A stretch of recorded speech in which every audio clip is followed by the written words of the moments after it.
क्या आप जानते हैं, महादेव का एक ऐसा रहस्य जो केदारनाथ से लेकर नेपाल तक जुड़ा हुआ है। एक ऐसी कथा जिसे सुनकर आपका मन भक्ति से भर जाएगा।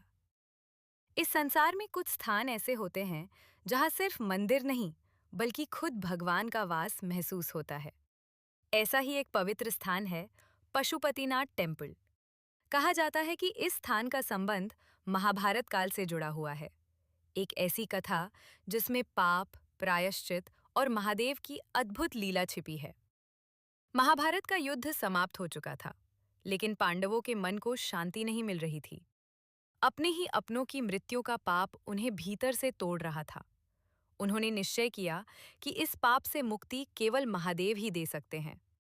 लेकिन महादेव उनसे रुष्ट थे और उन्हें दर्शन नहीं देना चाहते थे। इसलिए उन्होंने स्वयं को छिपाने के लिए एक बैल का रूप धारण किया और केदारनाथ टेम्पल की वादियों में जाकर रहने लगे। पांडव उन्हें खोजते खोजते वहां पहुंच गए। भीम को उस बैल पर संदेह हुआ और उन्होंने अपनी पूरी शक्ति से उस बैल को पकड़ लिया। लेकिन वो कोई साधारण बैल नहीं था, वो स्वयं महादेव थे। जैसे ही भीम ने उन्हें पकड़ने की कोशिश की, महादेव धरती में समाने लगे। उसी क्षण उनका शरीर दो भागों में विभाजित हो गया।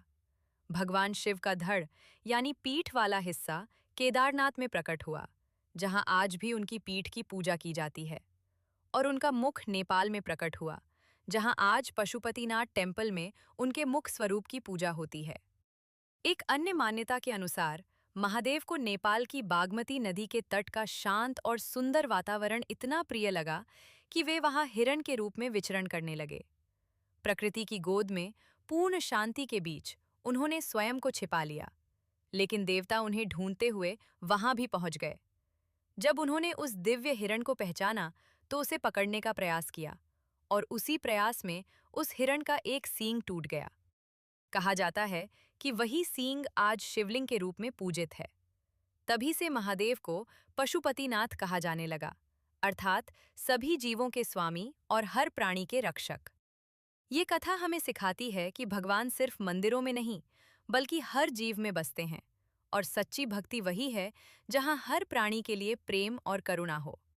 अगर आपको ये कथा अच्छी लगी हो, तो वीडियो को लाइक करें, कमेंट्स में हर हर महादेव जरूर लिखें, और ऐसे ही और भी भक्ति और प्रेरणादायक कहानियों के लिए चैनल को सब्सक्राइब करना न भूलें।